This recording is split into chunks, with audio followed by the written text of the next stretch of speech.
All right, we are back. Yeah, we're back. It's been a minute, man. It's been a minute. It's been a while. Yeah, yeah, Both me and Hart have been busy with life. yeah. But we're here to discuss the greatness.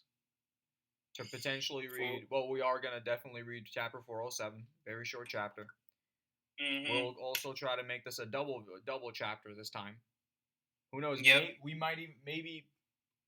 Depending if we have the time, we could even sneak in 409. It's a very short chapter as well, just as short as 407 in terms of content. But yeah, we're here. Nah, Max, you calling me a fraud is kind of crazy.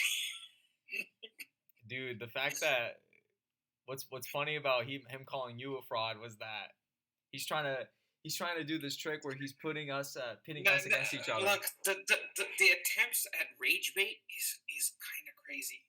That's what these Hisoka fans gotta do, man. But here's the thing. Right? Both Hisoka and Crollo both of them are great characters. Both of them have their own own reasons to do what they need to do. I don't think we can count Hisoka out. But I'm not gonna, count out Cernich or anybody else in tier 1. I'm standing behind Crollo regardless of what happens. But the thing is, I can't just for the sake of agenda say that Crollo's gonna win. That's just not how things work. Max, I'm sorry, that's not how things work. Mm-hmm. That being said, I'm very grateful for all the comments you posted, Max. I'm very grateful to, keep them 8-Bit coming. Magic. I am grateful for, Elios, 411, Hunter, Hydra. Like, all the comments, keep them coming, guys. Like, please. Yeah. This really helps us. The Greed Island connection that we made, that was... Honestly, I think when we first read this chapter, me and you had a 3-hour discussion, and then we went back to some of the other older chapters only to catch this. So if you didn't catch it, that's fine, because in all honesty, neither of us did on the first read too. It's just that, since we did catch it a while ago after discussing about how the treasures tie into Kakin lore and how Greed Island sets up the spiders to get to Kakin. Most people don't catch stuff like that, and that's fine, but it just goes to show, like you mentioned, 8-Bit Magic, that Tokashi's vision is just next level. You can't cut out anything. Anything and everything could be an extremely irrelevant plot point that just builds in something that's going to happen in the future. Pretty much. And even then, with the Crollo and him knowing the treasures, there could be potentially more information we don't know. For example, he could have someone on the inside that specifically gave him the information, in-depth information about the treasures, considering, well, we don't know exactly who exactly in the dynasty knows about the treasures. We know the military knows about the treasures, because the military are preventing them from trying to get to the treasures. The mafia knows, and the mafia and the military people are beneath the princes in terms of hierarchy, and that means they're also beneath the queens. So they gotta know the treasures. So Zane in here says, "Fire video. The Greed Island thing's crazy. Very interesting idea, though. I do think Crollo can have an inside source. I mean, yeah, we that's do what I was too. talking about. We do too. I fully believe that Crollo has an inside source. Yeah. There's no other way he would have been able to gather the information about the treasures if he didn't have an inside source. This specific, he needed to have somebody. Yeah. Like, he even knew about the funeral room, and he had to have. Maybe he knows someone, or maybe he met someone sometime. He might in the not Greed have Island arc. personally gone into the palace. Yeah. But he clearly has received information from somebody who is high up there, maybe even has access to the palace themselves, and that's how he's able to gather all this information and come up with counter plan. Because what we've seemed to understand is that not even just the king, potentially even beyond, because beyond is ingratiated with the military, the queens and the princes, even military people and mafia people who are who are beneath the totem pole of princes and queens know about the treasures. And they know exactly, because we are told specifically that they have been trying to inhibit the spiders from going up there.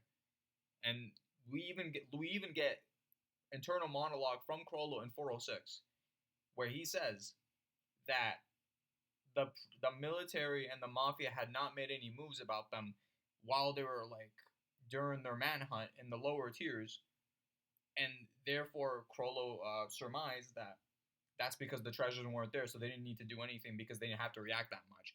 He essentially that's what he pretty much pieced together from their inactivity. So they most likely know about the treasures. So who Crollo found out from the inside? It could be anybody. It could be anybody. It could be someone very high up or some just rando in the mafia or the military. Yeah, whoever Crollo ended up meeting up while he was quote unquote exiled or on the run. Yeah. Basically gave him information so that he could essentially plan what his next set of moves were. Mm-hmm. Since Crollo as a character has always been forward thinking, right? Yeah. That means by the time he met with, whoever he did to give him said information about the treasures in Kakin, he had already expected that he was going to be free of the Nen curse, because he'd already imagined in his own head, he must have already imagined that he's freed from the Nen curse and what he wants to do going forward in order to make himself stronger. Yeah. Which also means that this whole deal with him trying to, find Hisoka and trying to find Hisoka and stop him is just another factor of motivation, like character motivation for him in order to do what he's already planning on doing way back when. Yeah. It's just a little bit more difficult now because it's not cut and dry. Mm-hmm. There's a bunch of other factors taking into account here. But to be fair, we don't really know too much about what Crollo's thinking beyond the fact that he's prepared to sacrifice himself in search of these treasures, and he's not, underestimating Hisoka whatsoever. No. Also, Max. I think, in a manner, he's very prepared for what he wants to do. And there is no, limits of or no, there's nothing holding him back. Since he's willing to risk it all and give up his life in the process, mm-hmm. I don't think it's a matter of, he could do this or Hisoka's going to kill him. For me, it's more interesting to find out what drives these two characters towards clashing head to head, mm-hmm. and mindsets and their motivations on the journey leading up to that moment, which is very interesting. I was gonna say, Max, you can keep on glazing Hisoka, but let's be real here. The people know, the judge knows, the jury knows, the cops know. Hisoka's a bum. This entire series, he's been fighting against tomato cans, plumbers, and milkmen. Goto, Castro. Lost 2 arms to Castro, by the way, which is abysmal. If it was my go, he would have killed him in seconds. Let's be real here. He's far more talented, far more powerful, far more ruthless, far more evil, far more vicious. Has the killer mentality, has the killer will. I don't think, I'm not underestimating Hisoka. I know how strong Hisoka is. No, because Grin, think about this real quick. Hisoka has been fighting off against all these weaklings, and his fanboys have believed in their minds that, well, Hisoka's the GOAT. He's invincible. No one can fight. And then the moment he fights against someone with some accolades, that's not a complete jabroni. He gets folded. Here's how I see things playing out. We're going to see Hisoka hunt Chrollo. And Chrollo is gonna get, hurt or maybe even scared, maybe even damaged in the process. I could totally see it. Mm-hmm. But Chrollo will find the treasures. He will get what he needs.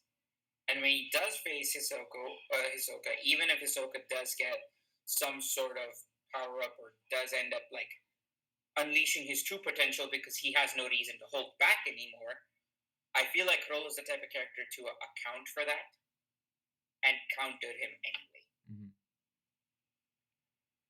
So it doesn't matter. Yeah. And the fact that these characters have to go through such caveats, such extremes, these Nen vows, conditions, using Nen after death, just to get an extra measly little power up, whereas my goat is just natural raw greatness. The Glaze is crazy. Bro, he's the chosen one. He's the beast of the East, Grin. Let's be real here. He's already this powerful without even needing to do any of these other things. He's just that guy off rip, the GOAT. Imagine if he did use these things. Overkill. Hisoka's, listen, these fanboys, they glaze Hisoka, but look at Hisoka's resume. Tomato cans. He's like that one Mexican boxer with 50-0, where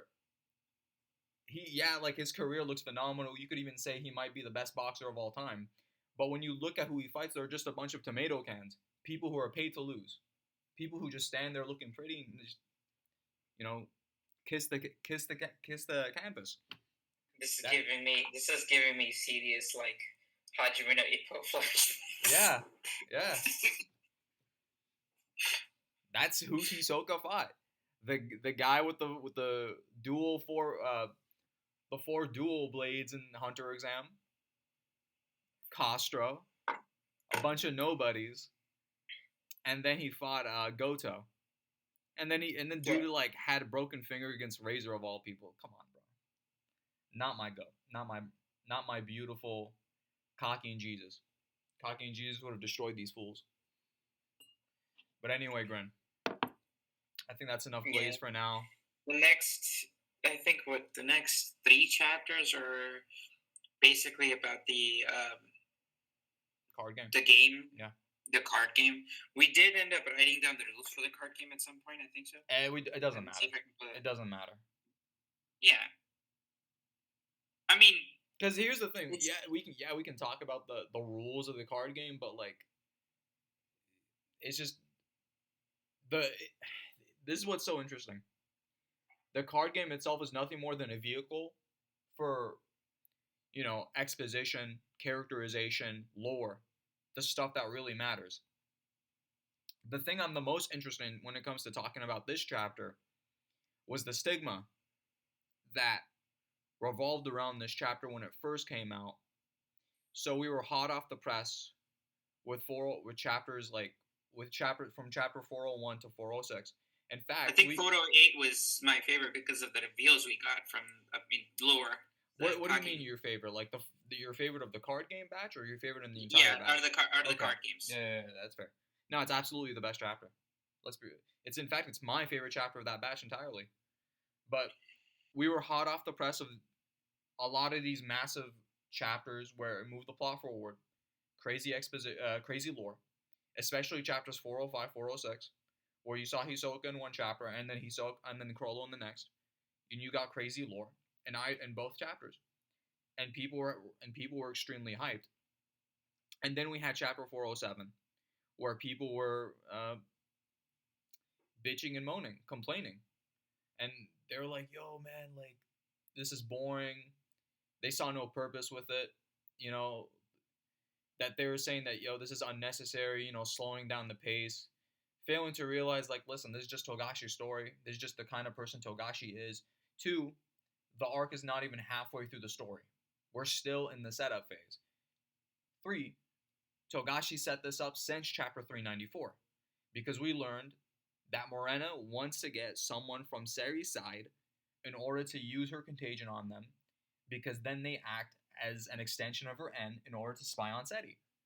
We knew this, and we finally got the payoff to that in these set of chapters. And people were complaining and like saying that this was like boring and bad, and of course, predictably, these fools switched up as the card game went on because they realized. Well, I realized like off rip, like listen, this is a golden opportunity when you look at the specificities of the card and realize that this is a great chance for us to learn crazy, like get learn more on Morena, get a backstory, learn her motivations, learn like her background, get even cocky in lore, and lo and behold, I got all of that in 408, the best chapter, my favorite chapter in that batch. And then this is the fourth thing, Grin. People also like to complain that the card game went on for too long. How did it go on for too long? You need the first chapter to explain the rules. Okay? That's self-explanatory. I don't think anybody can contest that. The second chapters continue the game and basically give us the payoffs for the card game. And then the third chapter to complete the card game.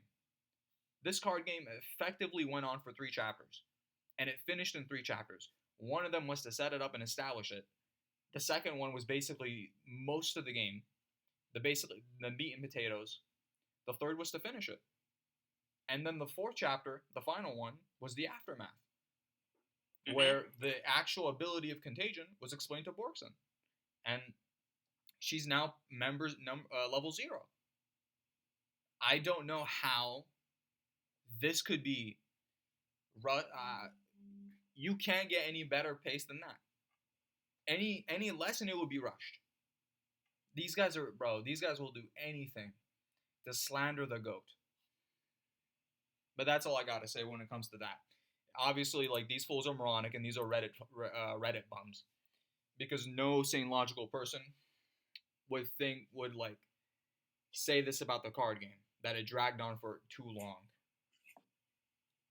There was 3 chapters max, and technically the card game's details are only described for 2 chapters.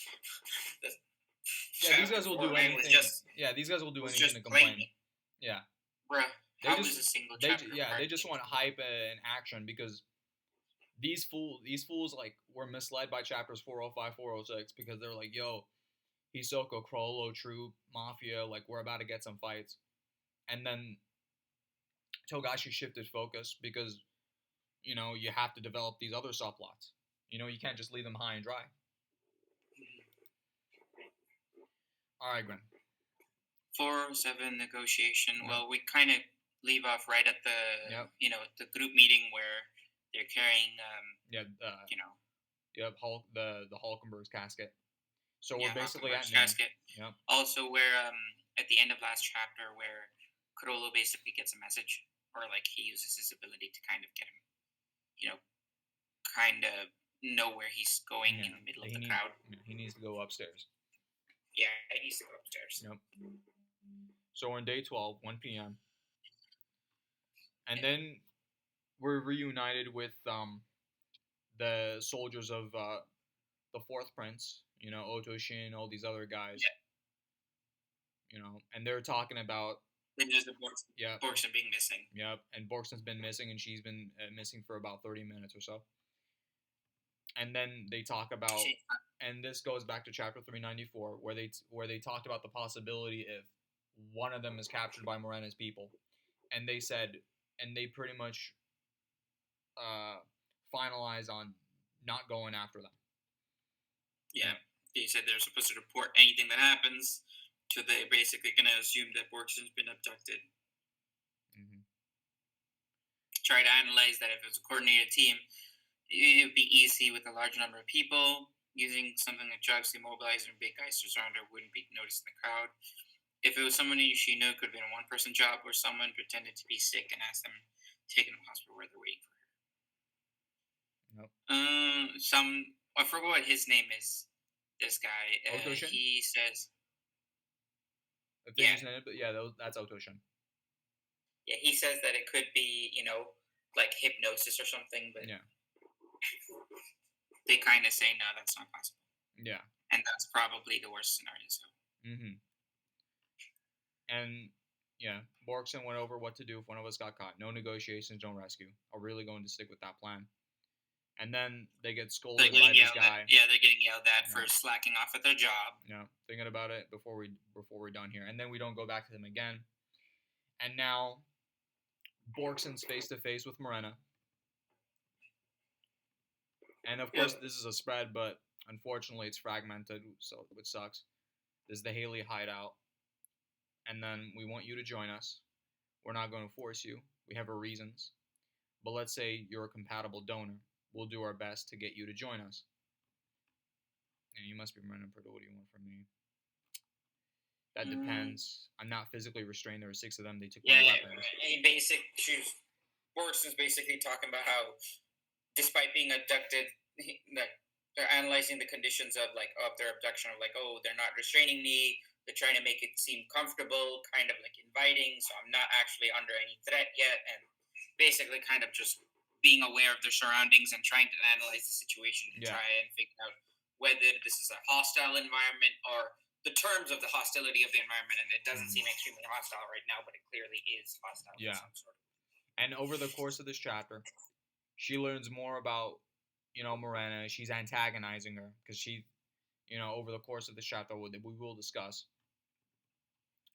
And then they discuss that we'll have a negotiation game, and we can talk through that. If you withdraw from this game, you will lose the freedom to do anything other than say yes or no. Let's just start with the rules. And there's 7 cards, and effectively, if you have 5 cards face down. Yep. We're not going to get 7 cards. Yep. You basically get 2 yes cards, 2 no cards, 1 card that explains a person's purpose and goal, 1 power card that explains a person's inability, a question A card that allows 3 questions to be answered with yes, no, or yes and no, a single question B card with explanation on only the last question, but explanation or further context given to only the last question asked from the question A card, but you can go into as much detail until you are satisfied. There's a joker card, which could be any yes or no, or express any intention. There's a deal card, which deals another card from the graveyard. There's a restore card, which restores 1 card from the child's graveyard, which would be, in this case, it would be Borkson. And then there's an X card, which is a get out of jail free card. So no yes, not a no. You can just leave. Yeah, so there's the strategy and what order of cards you want to use in order to get it in a way to where you have the yes card or the joker card. And then we learn about you want to play back and forth along with the host until you can figure out, until you can gather as much information as you can from the host, and then the host can gather as much information they can from you. And depending on how you play, you could either leave the table scot-free, nothing happens to you. You get subdued into their mindset and you give in, or you refuse and then they kill you. Yeah. Either way, it's fine. Yeah. It's not being too crazy. Yeah. The joker can turn into yes or no. If this is your last card, you can also make your choice. Inform only. What do you mean? You just said you take away my freedom to do anything besides say yes or no. If I refuse to play, that means you won't let me leave until I say yes, right? What's the point of playing this game at all? And turn over the next one. Just the constant antagonism, because she doesn't trust them, which, very fair. They're villains. Yeah, why would you? If you're kidnapped, why would you? Yeah. And over the course of the game, she understands more of, where Morena comes from, the rules of, the source of her anger, why she, a bit of why she is the way she is. Yeah. And then explains the X card. Yeah, basically, they basically go over into the details of the actual card until they actually play. Yeah. The terms and condition that they do, however, talk about is that, if the X card is the last card left, Borkson can just walk out of here without saying yes or no. They won't seek to renegotiate later. and she promises that. But if any other card forces Borkson to say yes or no, then Borkson has to take full responsibility for the consequences of her answer. Yeah, that's that. They're trying to be as jovial as they can in order to, ensconce her over to their side. But of course, like, they're also not gonna hide their malevolence, and they're gonna try their best to keep it fair while also trying their best to try and manipulate the card game in a way that forces you to make the wrong move when playing the game, so that you end up coming under their control. Yeah, well, that's what Borkson thought. They did play. They never cheated once. They played very fairly. They did play fair. They did play fair. They were very honorable. But they also, were very straightforward. Like, listen, you can say yes or no, but depending on the answer, if you choose no, we're gonna tell you straight up, you will die. Just know that just know that ahead of time. And if you say yes, you join us either way. So no. Yeah. And then we of course later we have Borkson believes that the odds are stacked against her, that the system is unfair, and her talking about how there's a bunch of psychological traps that involves in the game, and that she doesn't trust them at all, and that they would torture her, all that sort of stuff, and that some of these cards are actually, false safety. And she believes that they would cheat, but of course we learn that they don't. And then she explains the cards, and aim card explains her goals. We learn that in the next chapter. Yeah. Power card explains her ability. And then aim is the purpose card, right? Yeah, that's the goal. Yeah. The question A card, asks as many questions as she wants until she's satisfied. But of course, she can't ask about goals and abilities because in order to those are two separate cards. Yep. And then of course there's the and the questions have to be in a yes or no. And if you want more question B, if you want more detail, but it can only be on the last question. Yeah, but only about one question. Yeah, and it must be the last question that you asked during the other round. And of course, we learned we get more internal monologue from Borkson that in some cases that she doesn't need a yes or no because she has this ability to parcel a person's what a person thinks or feels through nonverbal cues and facial expressions and body language, which we also saw in chapter 394. And then she asks straight up that you will not cheat at any game, yes or no. And then we get this really interesting scene about Morena's philosophy, about the self and, subjects and all that sort of stuff. Just very, really interesting characterization. And then she concludes that she will not cheat, that she's going to be very honorable. Does that work for you? And then she says, I feel so much anger from her. What in the world is she angry about? Yeah. Yep. And she pretty much understands that she will not cheat under any circumstances. Basically, this chapter is literally about just explaining the rules of the game and just getting characterization and having these two characters being introduced to each other.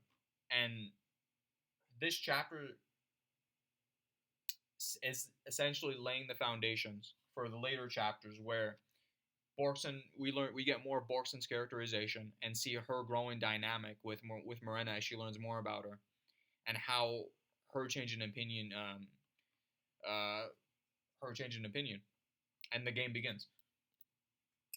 Yeah, the 407 really isn't too much to talk about except for like the rules of the game. I mean, if you want to know the rules of the game, we can go into that, but that doesn't do too much. There's no need because it's been more than a year since these chapters came out. There's no need.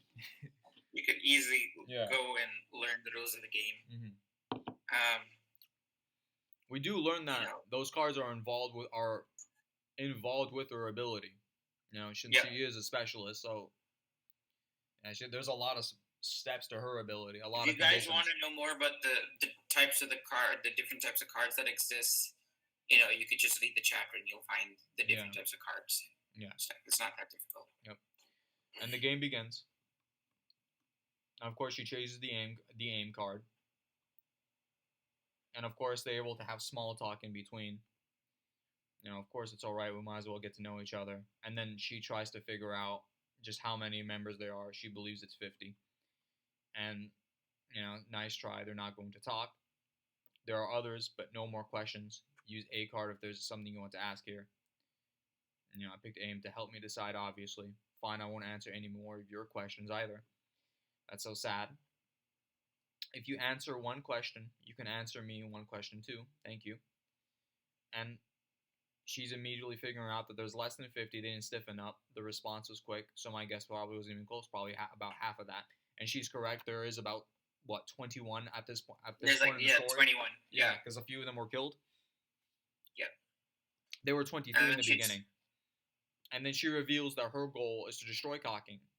Yeah. And then once that's... And keep trying to destroy until she's able to destroy everybody on planet Earth. Yeah. She's destroyed the humanity. Yep.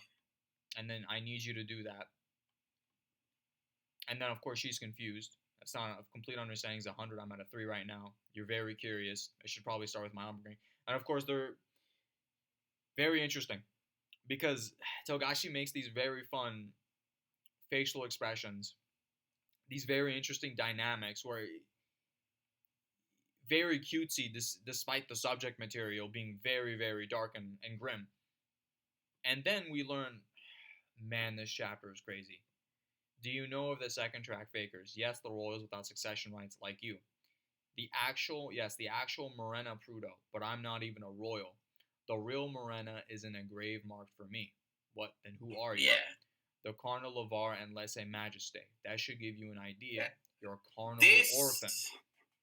This reveal is the craziest cocky lore we've got in a while. Insanity. With the exception of obviously the treasures, this was a crazy reveal for us. We practically just learned, just when you think Cocking wasn't already very, very evil and very shady, this just shows the vileness of that system. The Cocking Diddy parties. Literally farewell to the flesh. A carnival for the Cocking royal family, held once every few years. The royal family travels incognito to a randomly selected village and holds a feast. Every single villager is sorted on the spot as entertainer or other. Yep. Essentially the Cocking Diddy parties. And these people who are born from the Cardinal Lavar either become the second track fakers or people who are like Morena that aren't even royals. And then you have the Lese Majesté, an offense against the crown punishable by death before modern times. Crimes even included lower-ranking officials speaking frankly and civilians looking a royal in the face. Even in present day, post-democratization, contraception, abortion, and genetic testing of royals are considered treasonous acts against the prosperity of a royal descendants and are immediately punished by death. What's so interesting to me about this is it recontextualizes the stuff with Hulkenberg, because we learned in this batch that Hulkenberg is indeed the child of the first queen and not the child of Dwazil, the second queen. So you have the royal family switching up the order. And then there's the possibility that, not even a possibility, it's outright confirmed to us, that one of the princes is a bastard child and they're not even a royal heir. And that, child to beyond. And that's very likely Seti. But here's the thing. There's no way for anyone to know about Hulkenberg's situation nor about Seti's situation because of the Lese Majesté. And this ties back to chapter 102, where we learn about the International Human Data Bank. And, of course, international. Every country uses this, including Cocking. But And we're even told in chapter 102 that trying to hack into the system, trying to remove records, even abandoned, we are even told that even abandoned children have the records and like are registered in the system. That if anyone tries to remove anything, it's practically considered attempted murder and a felony, and then you get thrown in jail without parole. That's how severe this thing is, and we are even told that this thing effectively fixes itself.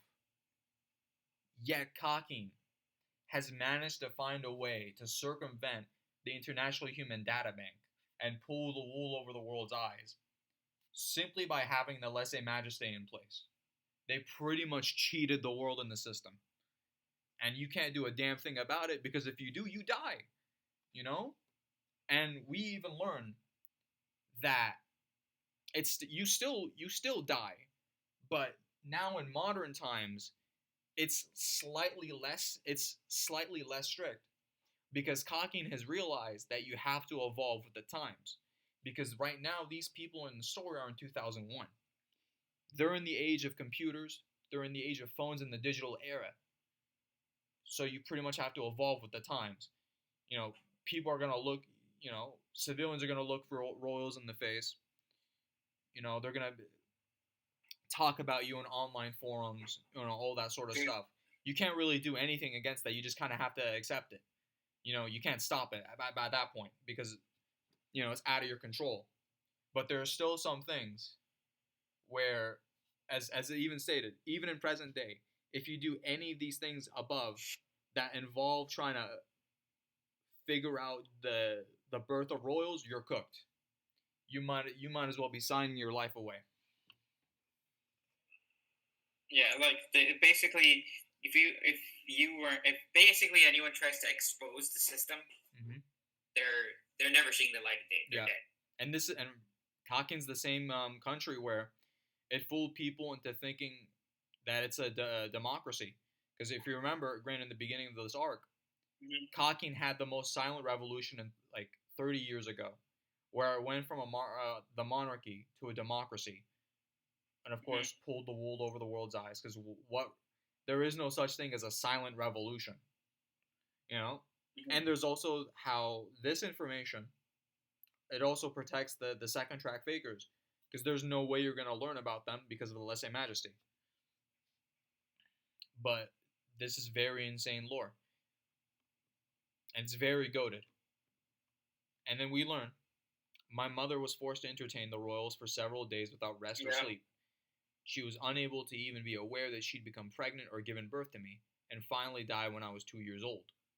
Old carnival orphans were scarred at birth and sent to an institution, a base of operations for a human trafficking organization run by the Haley, and affiliated with the underground hospital that, quote-unquote, treated the mothers. So, this ties back to who Risnorth is, and definitively confirmed to us, that Risnorth had ties with the Haley, and we learn in this chapter that the mafia families and the Cocking dynasty or like the monarchy are two sides of the same coin. They're both kind of a joint system. One exists. They pretty much assist one another. And we learn about Morena's origins and just very sympathetic, very very like vile when she went through one of the darkest backstories. In fact, probably even darker than what Gyro went through. And it's very dark storytelling because we rarely get the sort of dark stuff from in manga, but Togashi just has the gall to write something like this and show us something like this, and you can without showing something overly sexual, you can understand what this means. You even get this panel of the slit in the steak. Here, we were scientifically sorted into second track fakers or flesh. I was categorized as flesh. For the next 20 years or so, as flesh, you get the idea. Yep, pretty much alluding to sexual abuse. Recently, I was fortunate to become the boss of the Haley, and we also learned timeline lore, in fact, which is always goated, Lore Gashi, that 20 years prior to the story, she was going through this. We also learn that about Morena, like that her mother died when she was 2. Yep, 2 years old. We also learn that this thing is held irregularly every few years. We also learn later in this chapter that the last actually we'll learn it in next chapter. And no, right in this panel. Yeah, while I fulfill my role as Flash, I discovered a certain talent of mine and honed it bit by bit because Nen is influenced by emotions and desires. That's my ability served as a catalyst from which I came to plot Kaki's mind. Carnivore is held irregularly. Orphans are classified according to the last 2 digits of the Kakikana, year 96. 98. Over the 20 years... Yeah, 98, never mind. Yeah, sorry. Yeah. Over the 20 years before I became Haley's boss, there have been 7 batches of carnival children, which is crazy to me. Like, and this is... And mind you, this is after Kakin, quote-unquote, became a democracy, where supposedly the monarchy didn't have that power, weren't like the guys really in charge, and it was a parliamentary, so kind of like the UK, where it's not the royal family, the dynasty that are running the show. It's the prime minister, and the people with him that are pretty much controlling things.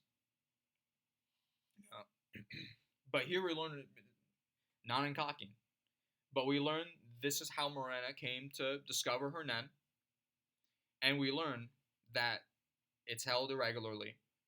She was from year 98. Of course, Hunter x Hunter started in 98, and I believe that I think the story started in 99 in terms of the actual plot. 99 or 98. And right now we're in 2001. So, so she was in year 98. 20 years past IRL. We're in 2001. So Kakin operates on its own different calendar, where after every decade, so after 2 decades, we're now in like in a different Kakin year. Just very interesting stuff like that. So if she's from year 98 and it's 2001, wouldn't that be only 2 years? I could be wrong. I could be wrong. It's very interesting, like Kakin lore. That like. She's from batch 98. Fine, but we know that the year right now is what, 2001. Yeah, in the story. Or what year is it? It's 2001. Yeah. And she's from the year 98. So how many years have passed then?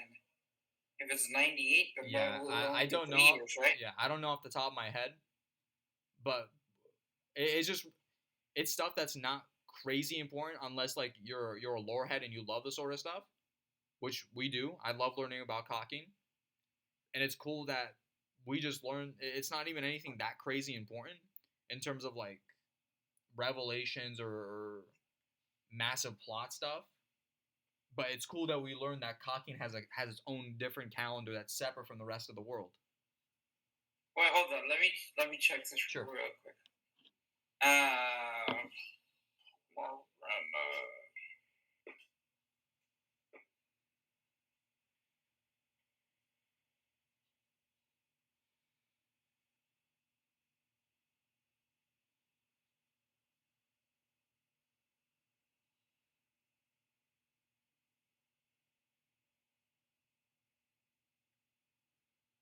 She was categorized as special event.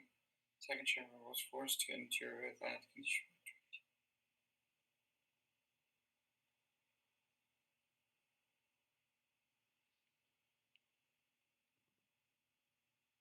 Sorry. Yeah, and of course she only they explained in the next panel in the next page. The most recent batch of orphans is year 20, last year's. Right now we're in 2001. So the last year was 2000.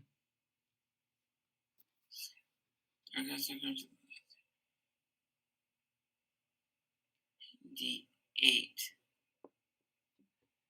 And of course, so she was 20 years. For 20 years, yeah. She was considered flesh until she later became part of the orphan, which happened 3 years ago. So here's pretty much how it is. The story of Hunter x Hunter started in 98. Well, the story of in terms of Hunter started in the timeline started in 1998. Right now we're in 2001. The year 20 was last year 2000. But in IRL time, our time, the story started in 98 of Hunter x Hunter. 20 plus years passed. Pretty much Kakin operates on that same sort of calendar, but it doesn't operate on the same passage of time. So for 20 years, really only like 3 years passed in terms of the Kakin calendar. Or a few years passed in the Kakin calendar.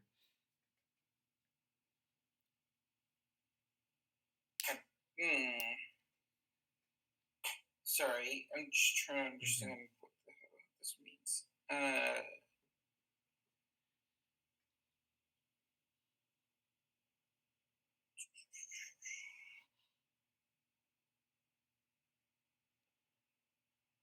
7th to last. Oh, Marina was conceived on the 7th to last Carnival in Kakin, marking her as a Carnival orphan. She wasn't able to realize that she had. Marina was then scarred and sent to an institution marked as flesh. Forced to enjoy the condition for 20 years. During which she eventually became cognizant and possessive on it. She replaced the real second chair for Trudeau and joined the Haley family. That's about 3 years prior to her used. She then had an education. Okay, so she was born 20 years later, like earlier, 20 years earlier. But 3 years before this conversation,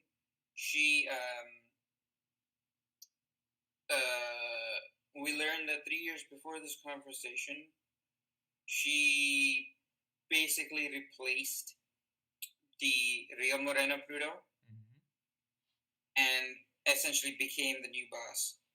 This was 3 years ago. 3 years before this conversation. So this is that's 98. Okay, yeah. So she's from batch. When she says she's from batch 98, that means 3 years ago she basically became Morena Prudo. No. Year 98 was the year of that specific Carnival Lavar, which was 20 years ago.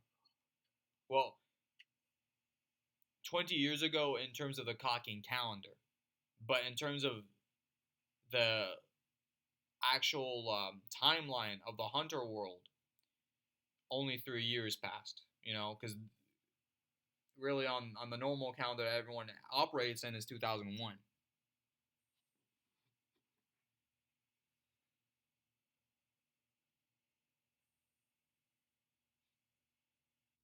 No, hold on. The most recent batch is year 20, which was 2 years ago. If you say 2 years before that, that would be 99, and then 2 years before that would be 98. But that's not 20 years ago. I don't get it. Nah, you're good, Gun. Don't worry about it. It's basically Kakin's calendar works on our world.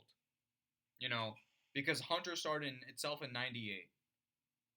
And it's been going on for 20 plus years.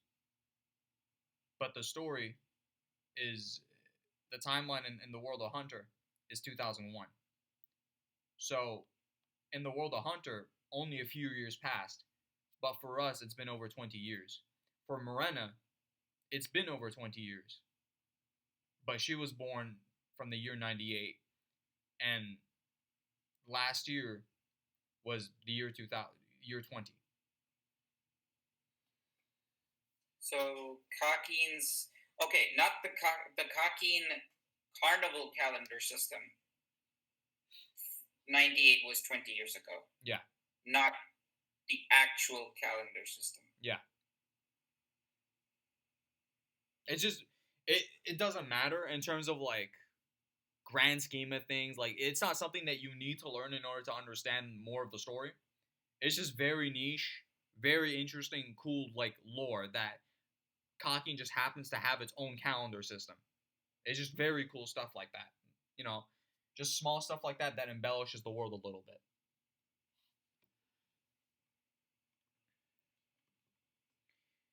All right, Grin. All right. Yep. Meaning the last carnival was held 2 years ago, the year after the democratization commemoration celebration. Do you understand? Cocking hasn't changed at all, and it won't change ever. This is the general framework from which my desire to destroy Cocking grew. And then I need people to help me achieve my goal, each with special abilities. And they all have a specific, whose ability will fill the most critical role is you. That's why we invited you here and why we're trying to recruit you. How do you know it's me? I can't answer. Okay. Please slide a card toward me and flip it over. Joker. Yes and no are no to me. So this card's practically no. Discard the Joker.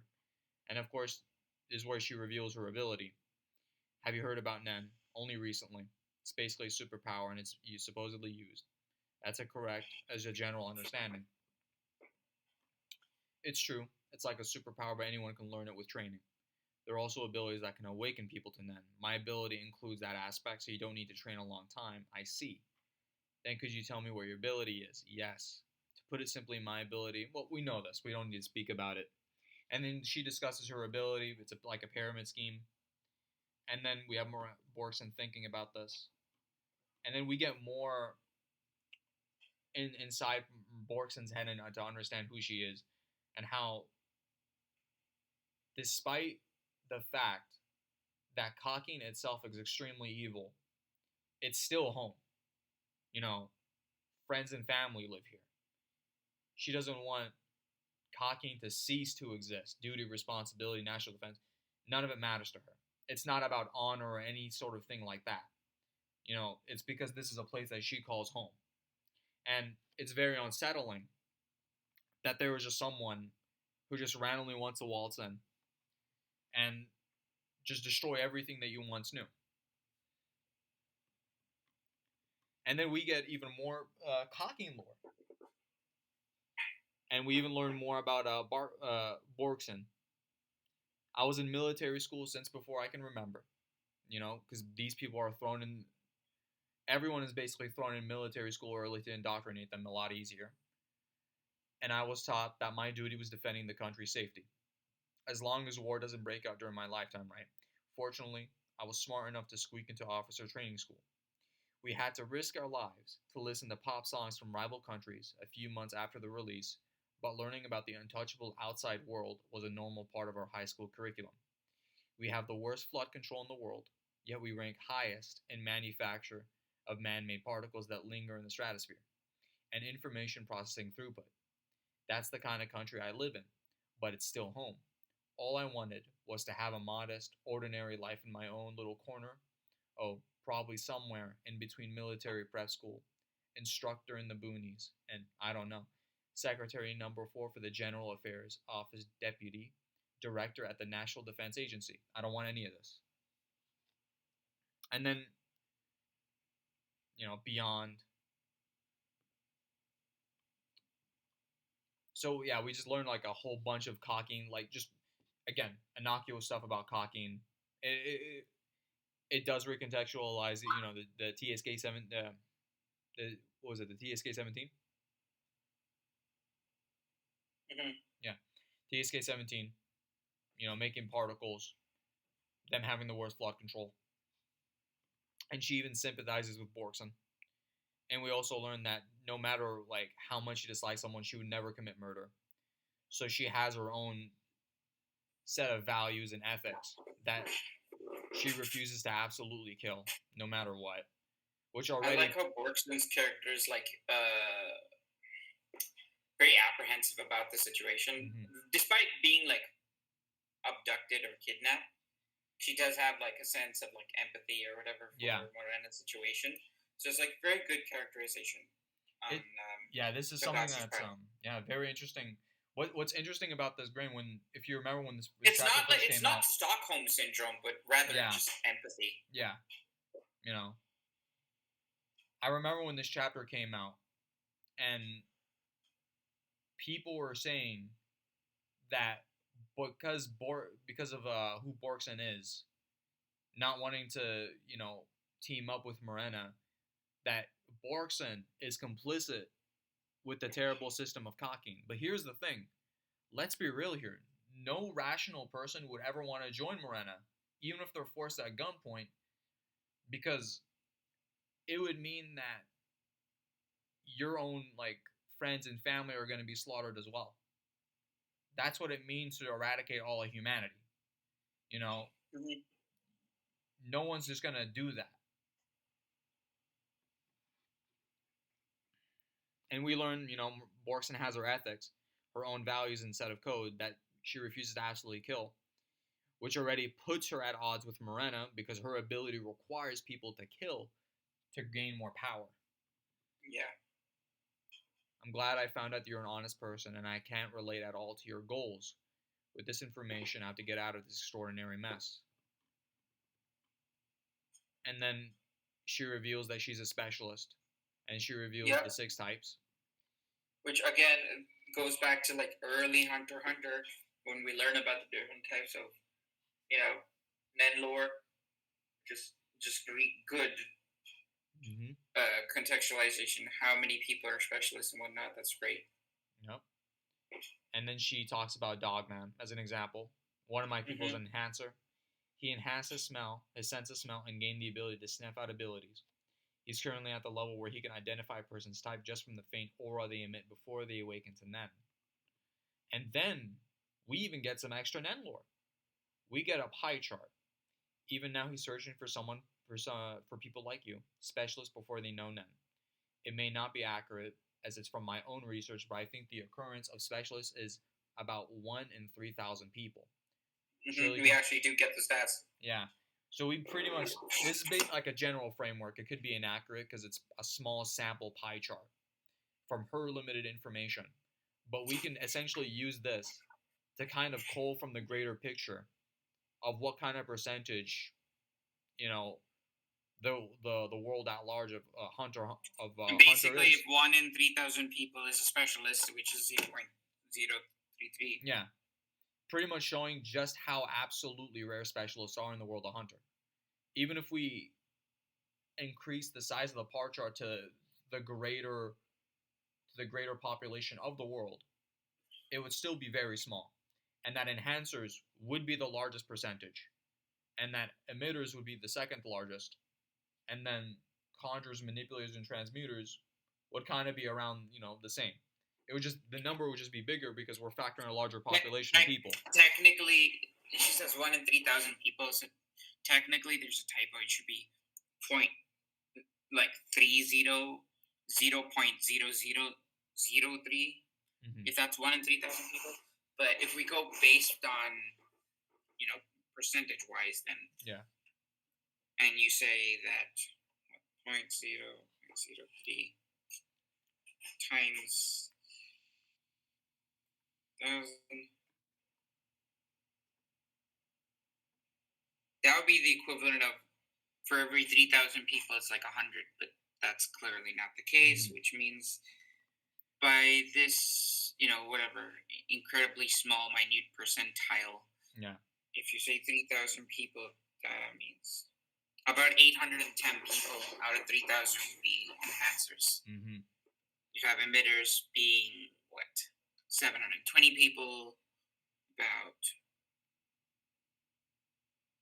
570 people being transmuters, about 450 people being roughly manipulators, and then about 450 people being conjurers. Mm-hmm. Yeah, the vast majority of people, like you said, enhancers. It just gives us a sample size of what exactly the population of the world is if we could categorize them by categories. by the Nen types. So this is very great, like, Nen lore. Very very great stuff. And then pretty much what this means is that they're on the hunt for other specialists. So the longer this game goes on, the more Borkson is in jeopardy because they could just find another specialist who's more likely to join their cause, and then Borkson's no longer necessary. They could just get rid of her. And then we get this, and of course, Grin's happy about this part. Dogman came across a few specialists who know Nen already. Now, we see him meet Crollo right there. He was quite excited that one of them was a floor master of the Heavens Arena, super famous among the MMA crowd. So this could potentially go somewhere where Dogman will literally become dog walked by Crollo. He will be walked like a dog by the goat. And man is about to get violated. If he pulls up on him, of course. Yeah, if he without knowing he's about to get violated. And this could potentially lead us to, if it depends on how this could go, a potential Crollo Morena meetup. Who knows? And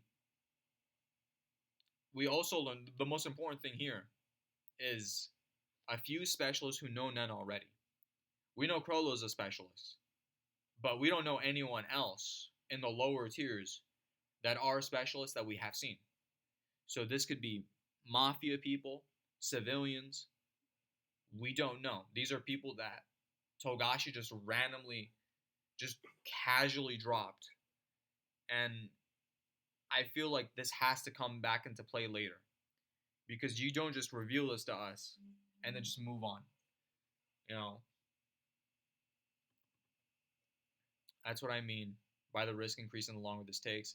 That's it for explaining abilities. I want to hear more about specialists, specifically about what kind of ability you'd have me acquire. It's clear. I'll explain about specialists, but simply, it's just very, very useful.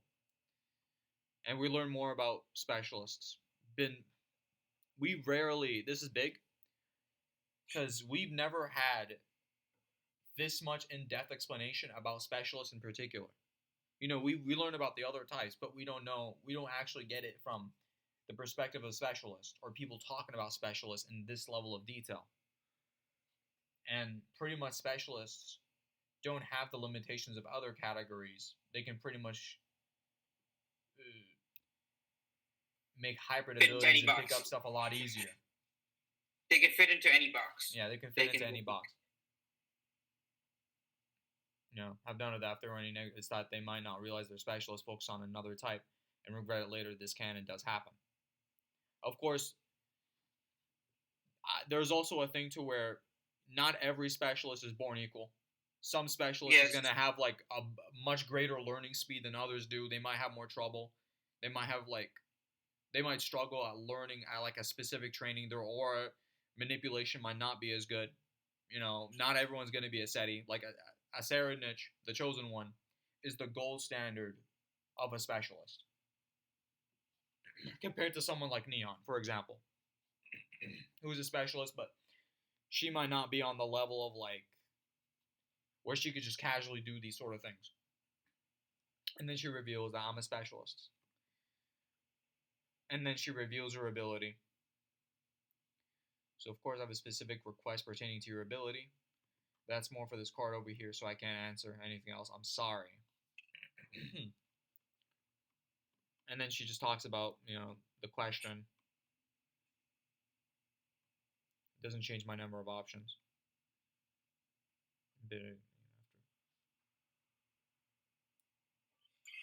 Whether I belong in this game. What? Since they seem like a bunch of questions, you continue to see Borkson play and analyze and try to figure things out. It is what it is. Yes card comes up. Yep, she discards the yes card. And then we get this really adorable reaction from Morena, which Togashi does these sort of stuff with his villains where he gives them the sort of feel where villains are absolutely monstrous and abhorrent, but he does this thing to where they don't feel as villainous. He humanizes them. He characterizes them. And this is something that Togashi does a lot with almost every villain. The others are also disappointed. This tells me at least they haven't witnessed any cheating in the past, but don't be optimistic.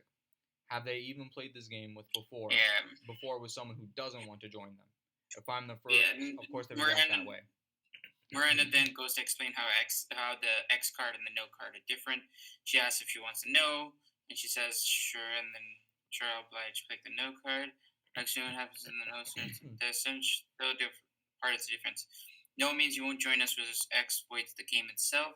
We consider no a form of expression of will, reciprocal, complete irrevocable rejection, and here it comes. Yes and no are basically the same. Time to persuade and threaten me until I think yes is the only option between yes and no. I'll mean it. I'll take it to mean you and those around you will not be one of us. You'll simply be classified as other. Simply points for us to accrue in order to level up and goal.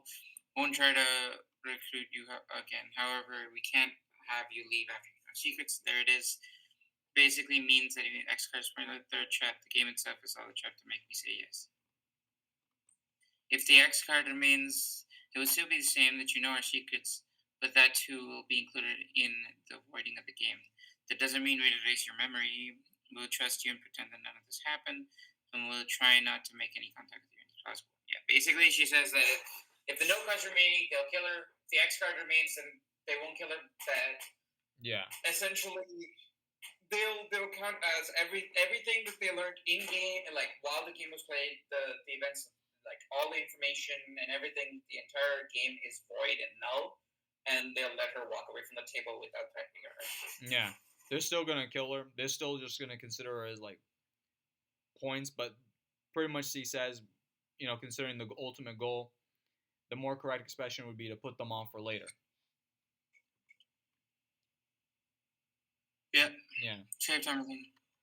Not only has no merits for you, but there is to you or high. I believe that you'd understand trust me circumstances. Either can you explain how this makes sense for you so I'd understand? Oh, good. I was about to say, but it's actually a long story. But the merits are precisely that it is very risky. Yep. And then she talks about vows and limitations, high risk, high return. Very important component in Nen. Negotiations fail in game of life and death. Well, that's it. Even if it comes to great, I must accept the outcome. But playing that game that way, my ability is more strongly to support my team. Same for those join. By taking the risk that you die, if no is your last card, the effects of my ability and resulting team unity become stronger. Yep. And this just shows just how busted and powerful her ability is because of this many steps it requires. And we also learn, we get this in the in chapter 410, that if you try to cheat and break the rules of the game, it activates a manipulator side effect where the person who cheated is manipulated. So it just shows just how many components are to this Nen are to her Nen ability that is tied to these cards that she likely created, because they're physically created. That didn't upset you very much. Wonderful. Well, I knew it was coming because it doesn't feel real yet. Quite real when you're down to 2 cards. Go on. Now the cards I have left are No, Death, and Return Survival. And then we get the bombshell at the very end, Special Martial Law. Yep. It's not a drill. This is not a drill. It's not a drill. Yep. Yep. Genuine insanity. One of my favorite chapter, honestly, in the batch. It has the most to it. Very great Morena characterization. Great Morena, great Borkson characterization. We learn a lot about Cockine lore. In fact, I'd say this is the chapter with the most amount of Cockine lore. We get pseudo minor Morena backstory, but it's all we really need. We don't need to get any more detail. We know where she comes from. We know her origins, and we learn how she came upon Nen. And then we learn about exactly how long it took until she got into power and in this position of leadership. That's all we need to know. We don't need to learn anything else beyond that. And we also we learned a little bit more about Nen. And again, this is essentially the big massive payoff of the last chapter. What's the time in the recording? 1 hour and 9 minutes. Yeah, I mean, like there really isn't much to these last 3 chapters. Yeah. You know what, Grant? Let's go for chapter 409. Sure, 409. Sure. All right. Special martial law has been declared. It's not a drill. Passengers in Tier 5 follow orders from the military, police, and your bosses. The problem in an upper tier will not affect Tier 5. Do not be alarmed. Likewise with Tier 4, the closure of the passageway is to prevent the problem from disrupting the lower tier. Safety measures are in place, and this issue will not affect Tier 4. Of course, we know why this happened in Chapter 410, and Benjamin got folded and poisoned by the goat, but we don't know exactly what led up to it, how exactly it happened, and the stuff with the other camps. With this announcement, all royal are granted the right to shoot anybody suspicious without warning. It will be their duty to remove any armed citizens and eliminate subversives. Yep.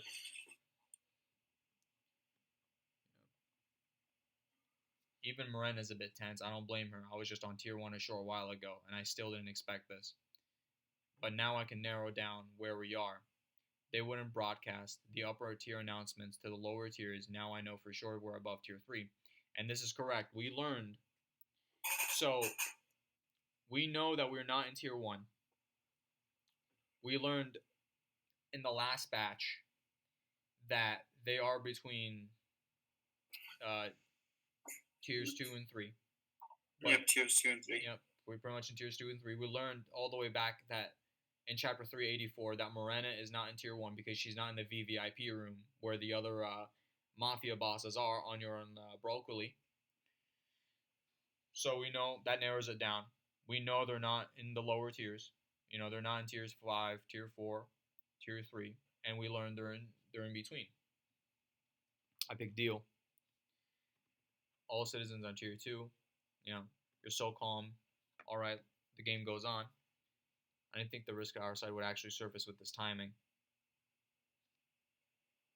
And then, of course, she's reading her body language and analyzing the situation, dissecting her, in order to get some answers out of this. It'd be best, of course, if the Royal Army comes and neutralizes them. But then I could get hit by a stray bullet, or they might assume I'm one of Miranda's people and shoot me. Even if I don't get shot, I'd likely be taken into custody, questioned, and tortured.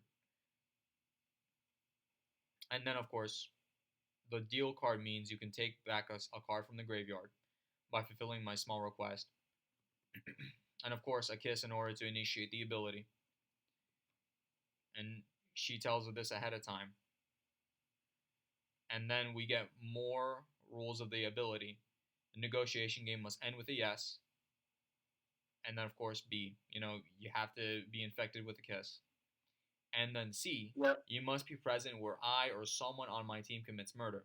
We didn't know this before because we just assumed that a person kills and that's it. You're already can level up. Yeah. But we learned in C that you basically have to be present when a murder is happening. Yep. Nope. The order doesn't matter, but all three must happen or it won't count, so don't worry.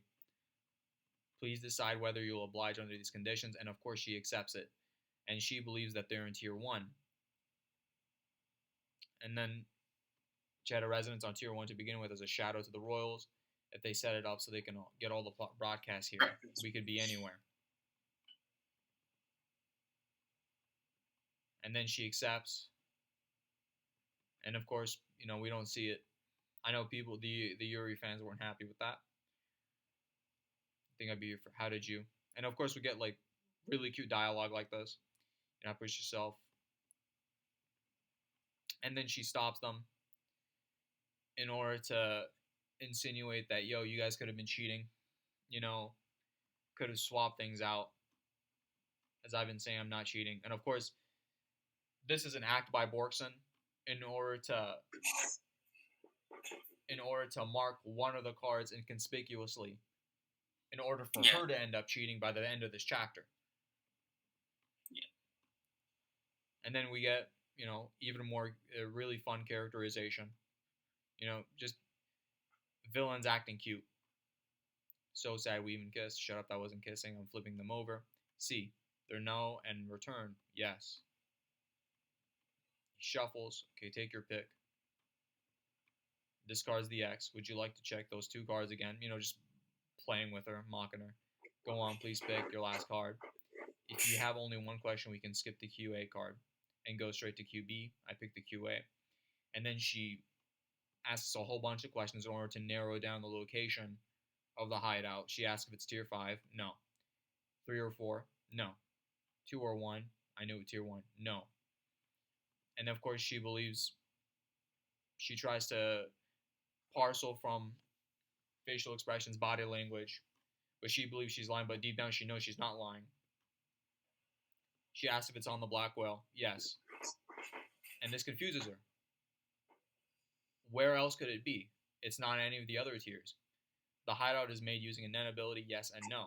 We knew this, from the last batch. Where could it? And then this is where she finds out that it's between tiers 2 and 3. She says yes. This was planned all along, so they built the black whale. Now, this raises an interesting question, Gwen. Because they've been planning this voyage for, a month or two? Several months. You wonder,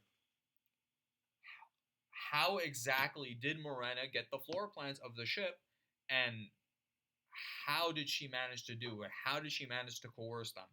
It's because somebody. Yeah, she knows. She has some insiders on Yeah. Somebody's selling somebody's selling the bag effectively from the inside out. Yeah.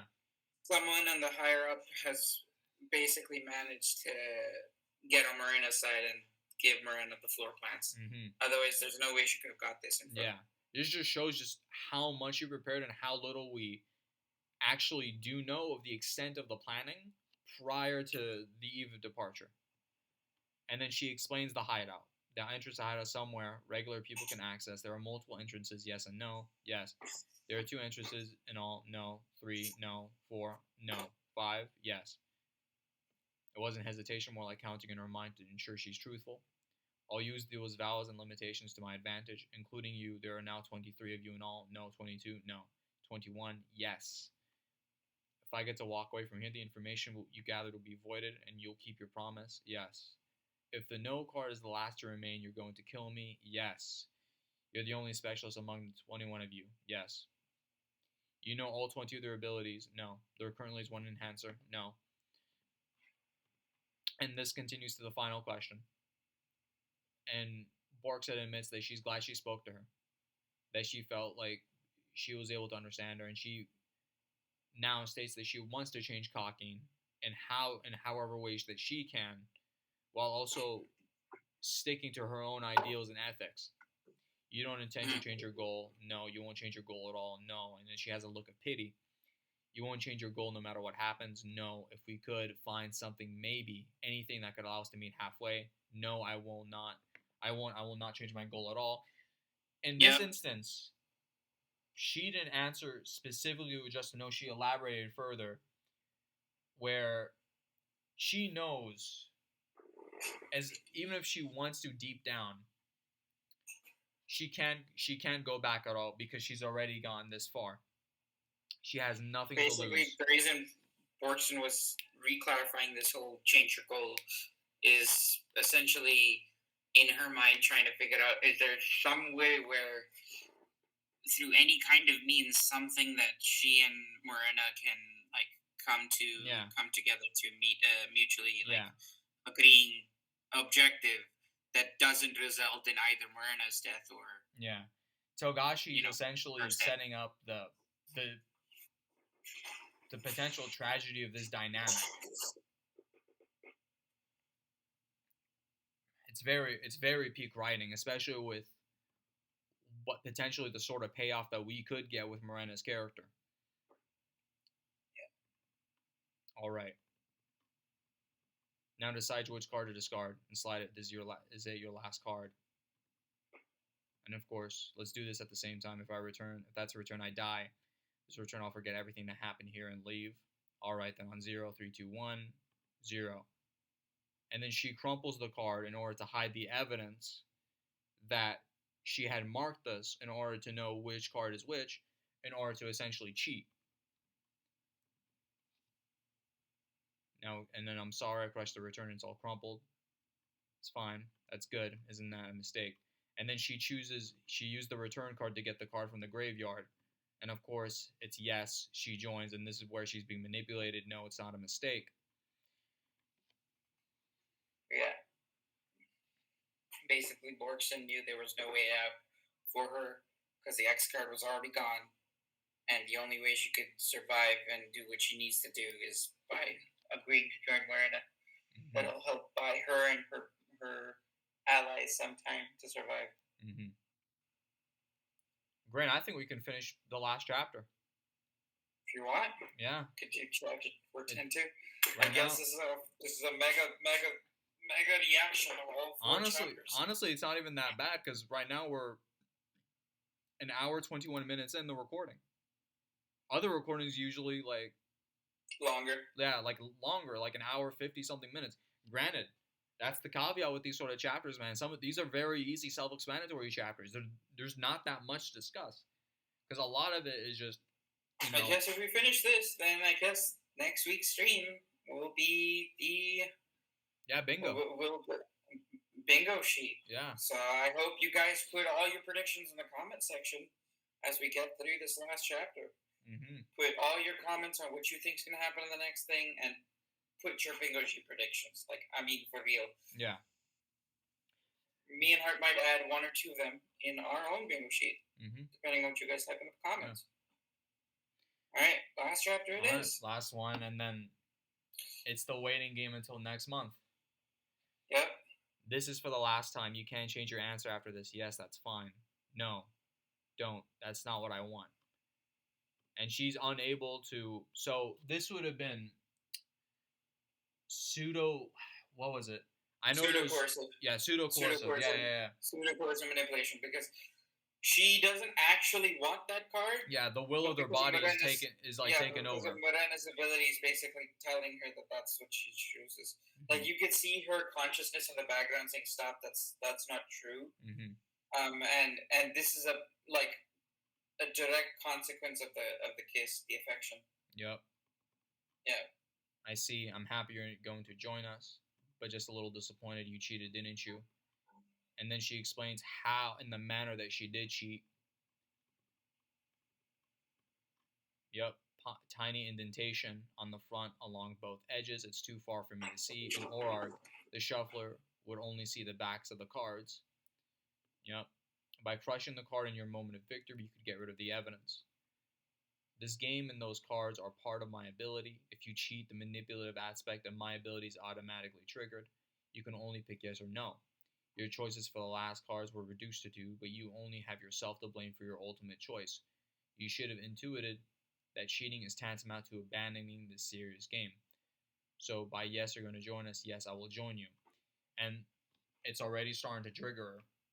To welcome the brand new member of our team, I'll explain the yes. And they pretty much lay out the deal for her. As long as you're alive and on our side, we won't come after you or the people dear to you. Or the people dear to you, yeah. Then she explains her ability. It's an etude of love. It's like a game app. It's installed in you yourself and I manage the play data. I always know your level, number of points, location, status. Can't remove it. Game continues until you clear the game. The admin ceases to exist or the phone is destroyed. Basically, either Borgson does whatever Morena wants. Yep. Or Borgson dies. Or the link between Borgson and Morena is somehow severed. Either Morena dies, or Borgson dies, or by clear the game, you reach up to the maximum level, and then you become the next contagion. You pretty much have the ability to spread contagion to others, and then develop your own pyramid. I already told you the 3 conditions. Clear them, and the process will be complete. You're actually quite free to do what you want after that. For example, I don't recommend it, but infighting and backstabbing are forbidden as long as it's not too flagrant. Which means, if the other Haley members don't like you, Borgson, they're gonna take you out. But of course, they're not going to do that in the time being because she's a specialist. And the only one, in fact, besides Morena. And this is interesting. Because what is going to happen next with Borkson's character? Where is she going to go? What exactly will her dynamic with Morena be? And what sort of interactions is she going to have with the Haley? Unless she might actually bond with them, or she might not care about them at all to the very end and see them all as trash and backstab them. We don't know. She can legitimately go anywhere considering Togashi. And then she explains her ability.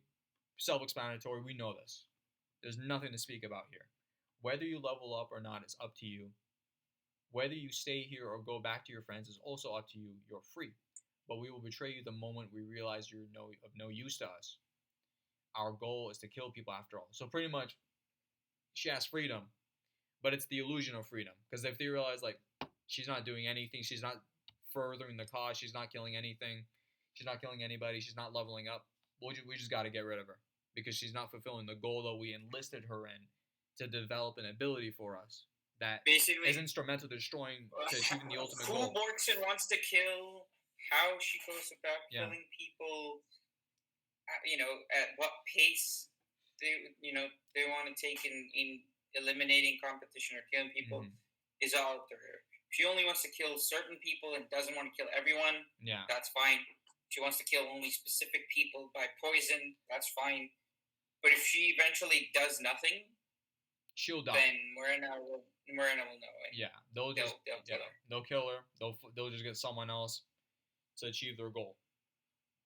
So it's like, what exactly is going to happen, and how is Borkson going to maneuver in the situation, considering her own ethics about not wanting to kill no matter what.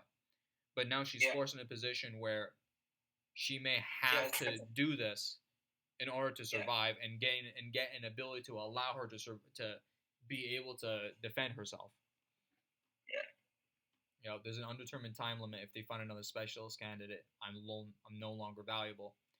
If her abilities are stolen me like an app, I should assume it comes with spyware that shows her everything I see and hear. I do need power to go against them, but I have to kill someone to get an ability in the shortest amount of time. I'm going back to my people. Don't forget we're your people now. I have a purpose. Morena, will you show me around before I go? I want to know more about my new comrades. And then that's pretty much all we see of that subplot, and pretty much the aftermath of the game. And then we get to the part where the chapter becomes godlike. Do not move until... move until you pat it down. Yeah. You basically see a lot of Benjamin's men, basically. Yeah. Gathering random civvies and checking them for shit and stuff like that. And I think, this is a spread. Tier 3, central area clear. If you move so much, special martial law is not a drill. Be shot with them. Captain, KSS, and they're pretty much talking about the door from the last batch, the Haley door.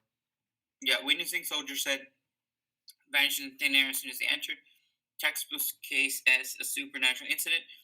This may be why the corporal others went missing. We found a hidden room behind the bathroom door. Looks like someone cut through the bathroom wall. The hidden room was connected to 125. In room 125, the bathroom wall was the trick door. Tier 3 is Haley's surgery. Contact Tier 1. Your Highness, look what they found to be Haley's hideout. Nen is involved. Room was empty. We're searching for their hideout locations. Squad will be dealing with Haley prior to securing Princess. Zhang Li and 7th Lazarus are unaccounted for. I don't know how both Zhang Li and Lazarus managed to escape. Find them, leave the lower rank princess for later. Zhang Li went to Tier 2 before the declaration via the cross bridge. The Zhang Li feats, man. This man is... I don't know how he does it, but this man... Remember, he has Koba and Toba watching this guy. Koba and Toba and he knew the announcement was coming and still managed to escape before the announcement happened. How he managed to do this before the announcement, beyond us. But this just shows us how godly Zhang Li is, under the nose of a Nen user, aka the Fraud Force. And then confirmed that following his trail, following report, Zhang Li likely sought refuge at the Justice Department. It's possible he went further down to meet Mafia. Tell squad to recon team and the scouts to focus on Zhang. Yeah. Like this man, he's goated. He's so goated. My goat. Like he managed to circumvent through any single issue. Now, as for Lazarus, his fate is unknown as for why he's gone, but we know that Kaiser and Melody are gunning after him. Kaiser, Melody, and Katja. Either he managed to somehow escape, or he had assistance, or he's now a Kaiser Melody victim as we speak. And he's being waterboarded, aka Fraudamoto. Yugimoto. Frauderus. Yeah. Unless he's not up. He's not Thuggerus. Yeah, he's not Thuggerus just yet. He's Frauderus right now. Tell the squad to recon. Yep. 10 hours from onset to coma. Death comes 2 hours after that. I have about 9.5 hours more. I need to eliminate this is where we learn. Yeah. The insanity. For the TSK. Insanity. Togashi just dropping us this insane movement in the story that Benjamin's gonna die. Yeah, that he's in about 9.5 hours. Yeah, running against the clock. 2 princes are gone, and he's after 4 other princes. And then we learned that as long as two princes are gone. Technically, this would be a 3rd prince if he doesn't succeed his thing as well. Hold on. As long as how many princes are dead? How many princes are dead so far? 3. Sally. 3 are dead. Well, technically 4 if you count Hulkenberg, but he believes that but considering what happened now in the story for him, he now knows that Hulkenberg is alive, so now it's back to 3. Okay, fine. Yeah. But if we count Hulkenberg dead, then that'll be 4. If 4. Benjamin dies, that'll be 5. No. It's insanity. The plot is ramping up, and it's what is gonna happen next? And what exactly happened to lead up to these events? How did Hulkenberg pull up this man like this? And then we get this even more bombshell. As long as I'm officially anointed a successor, even if I die, I can hand the throne over to my child. Emergency Law Article 1, sustaining the monarchy in crisis, will apply. And of course, this was set up all the way back in chapter 402 with the letters about how Benjamin has a secret. And if you remember in chapter 403 with the Unma chapter, where you see Unma, you could see a crib in the back. That is very likely Benjamin's child. And then you learn what Benjamin is trying to do. I must get father's declaration of succession and the documentation. Then, taking into account the time required for the legal proceedings of having my illegitimate child named as my official successor, I don't have a moment to lose. Yeah. 4 princes left. So, we know 2 of those 4, Zhengli, Lazarus, are MIA. So who are the other 2? My theory, he's right now training. My goat, the chosen one, because he's the only prince that's not guarded by any of his cornball soldiers. Not Camilla, because she's currently in VVIP. So the 4th one is very likely Mariam, because he's in a separate dimension. So he can't be reached from the outside. That's very likely. What's up? Tubeba? No, because Tubeba is being guarded by Rihan as we speak. So it's a lot easier to round those guys up. So now Benjamin's in the position to where he's basically running against the clock in order to speed run and beat and win the contest while trying to get his illegitimate baby kid to become king and further his legacy. Yep. And we don't know where the hell Hulkenberg is right now. He's MIA. And how the hell did Hulkenberg pull this off? And where is Hulkenberg now? Is he dead? I don't believe he's dead. How Hulkenberg managed to get up to Benjamin and then stab him with the TSK-17. Yeah. And then what happened after that, we have no idea. We know that at the very least, Benjamin is now going to die in about 9.5 hours. My goat saw this coming from a mile away and ducked under, literally dipped under a fuck ton of guards. Benjamin's guards, goddamn Nen users. I don't know how this man had the foresight and where he disappeared, how he disappeared, but that's going to be interesting. Yeah. And now we're potentially, very likely, going to see Benjamin the Duck Master himself finally try to, beat the allegations and pull up on my goat, the Chosen One. Because, listen, you've been running your mouth since the beginning of this arc, talking about my goat. Now you have no choice but to pull up on my guy because he's potentially one of the 4 princes left, and you have so much beef with him, supposedly. And if you want to, and if you want to desperately, and if you desperately want to win this contest, you have to pull up on my boy. But here's the thing: my goat is training. He's ready. He wishes someone would pull up on him. He's going to fold you. Well, he's going to either you die to the poison. I think it's slandered and disrespected, or he manages to beat Seti. In which case, that'll never happen. That'll never happen. It's delusional. That'll never happen. The two likely things is one. All right, either Benjamin dies to the poison before he even meets Seti, or two, he gets destroyed by Seti. Scroll down. Scroll down? Scroll down. Yeah, I got you. And then we get the spread, where he pulls up on the Zodiacs. Finally, they're... Mizai Storm. Yeah, Mizai Storm, Botabai, and then Kaiser's with them. I am Benjamin. It's so long since he saw the Zodiacs.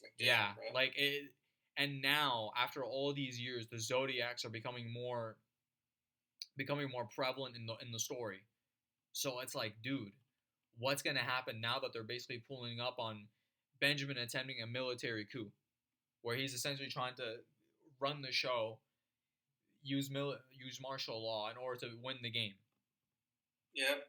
I am Benjamin, Deputy Chief Counsel. Without further ado, at the Central Court, I will consolidate all 3 branches of government by military force, taking over the building as our joint force command center.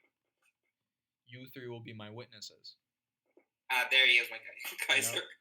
Just casual, because he predicted this all the way back in chapter 400, and he predicted this to such an extent that he had a button that he gave to Steiner that in the likelihood this ends up coming to pass, press this button. Yep. We don't know what this button does, but we are eventually going to see it. Yep. First, can you prove your basis for declaring martial law and the letter of authorization from the king? Terrorism with a biological weapon orchestrated before Nation, 9th Prince Hockenberg. There was a collaborator in my military sample under Devlin was brought on board. And of course, the multiple co-conspirators. Several suspects were arrested and now being questioned. Some of the suspects were accompanying the prince's security teams when they were taken to secure locations. To be safe, I'd like to complete the administrative steps without delay. His plan. And of course, Benjamin can't help himself but, throw my goat's name as Bane. He needs to put my goat's name out of his mouth, man. His plan is to leverage the princes in Tier 1 as hostages to secure the 3 branches. Can I release those who are suspected of infection from isolation until the analysis is complete? Without the integration of 3 powers, I cannot permit their transfer to a hospital while I'm unsure of your situation. He's an impulsive dictator, prefers shortcuts, true to his people. Probably most of this is conveniently twisted half-truths. King's letter of authorization is being written as we speak. They will contact you once it's being sealed and signed and sealed. You can retrieve it then. Let's get this done, Your Highness. Yup. You look rather pale. Are you alright? There's no problem at all. He's a goat. I will say, Benjamin is a fire character. Like, he's great. It's going to be sad to see him go, but I can feel like as a character... pushing so hard. Yeah. Because he himself has been infected. Considering Hockenberg's progression, he is 24 hours at most. If we can somehow stay above for one more day, we'll be able to see the light. I still have my final stronghold. Yep, the button. And that's where we ended off. That means, what is Kaiser's special stronghold? We don't know. We know it involves that button that he gave to Steiner all the way back in 400. And this is one of the nastiest cliffhangers that, honestly, in the history of Hunter. Like, the amount of stuff, the way the plot ramped up. 2 princes are MIA. 4 princes left that he needs to apprehend. 2 of those being basically at this point we've got Sali dead, Momose's dead, Kacho's effectively dead. Benjamin, if he doesn't finish his deal, he's dead. If Hockenberg doesn't finish his deal, he's dead. That's 5 princes dead right there. Mm-hmm. Right. And it's and now Benjamin's running up against the clock. So it's like, what's going to happen? Who is he going to confront?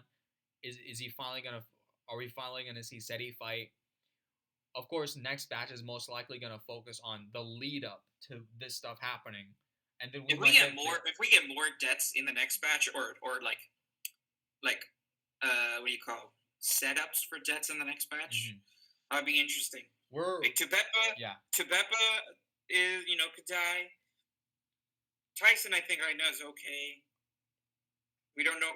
Camilla's been silent this entire time, so that's kind of scary to me. Yeah, but of course, her cast system members are about to move in the next batch with Sarah Hell. Yeah, the have-nots. Yep. Dude, it's like, first off, Benjamin's character has had a lot of great characterization in this batch, and I could feel like this is where he's about to really pop off as a character for me. Like, he's about to become really damn great. He might have like an emotional moment. Because we need to learn about how exactly did he conceive a child, and because that child is specifically told to us as illegitimate. But why would you have an illegitimate child specifically? You think Benjamin would be about pure blood. So what exactly happened there?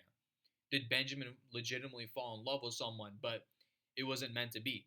Who knows? We don't know anything about that. We might get more insight onto exactly who Benjamin is in the next batch.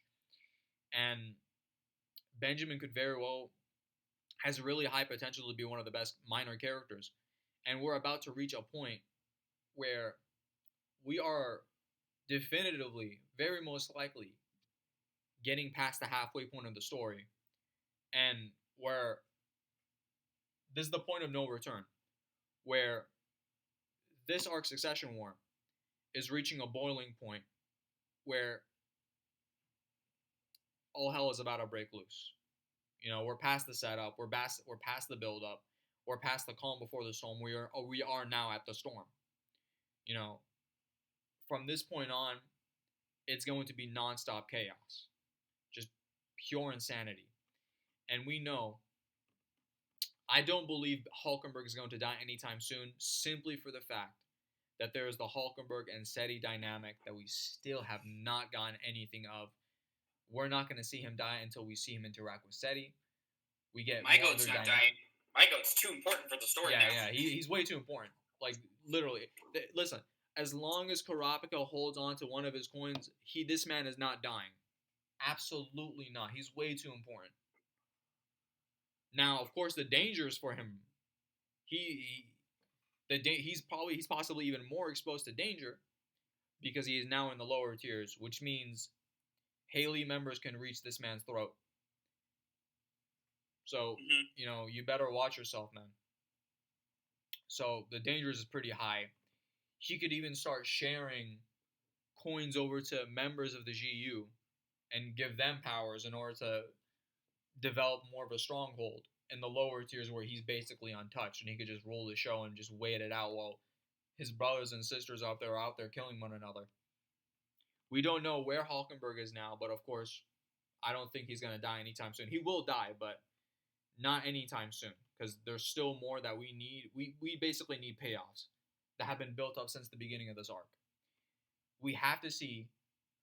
We may or may not see Benjamin pull up on Seti. Togashi loves to subvert things.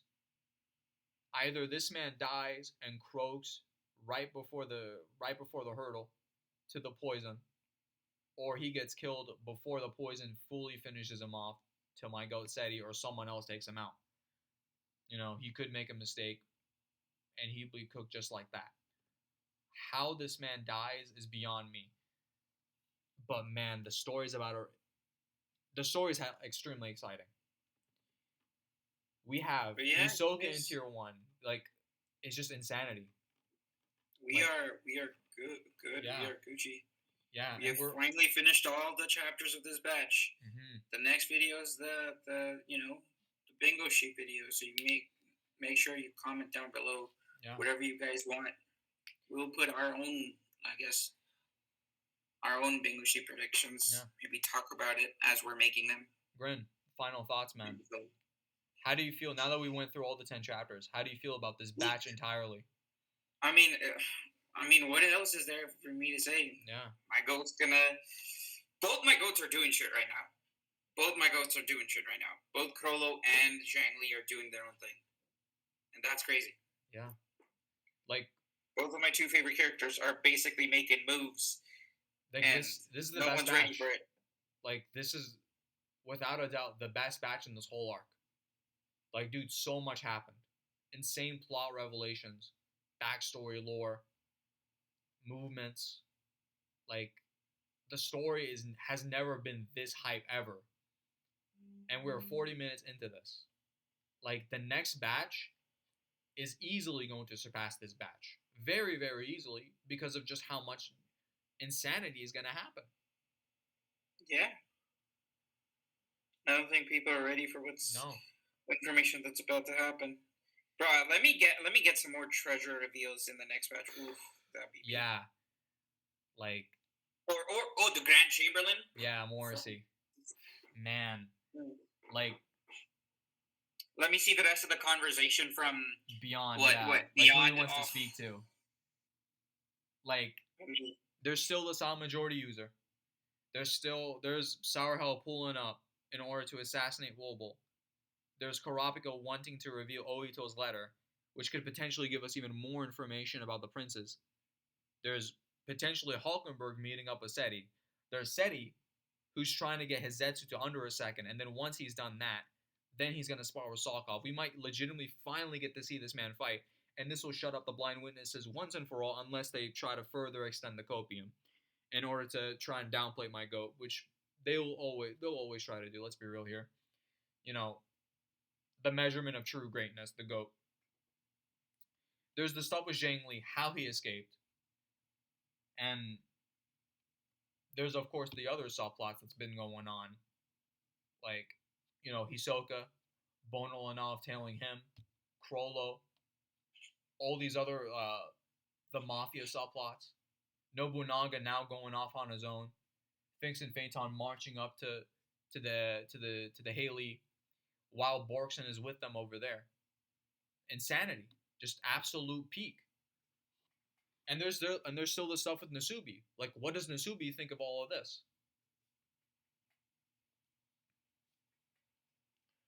But anyway, Grin, I think that's all. I think we pretty much said all we needed to say. Bro, I'm just excited. Yeah. Between this and what's about to happen in World Trigger, peak. Peak, man. Just peak.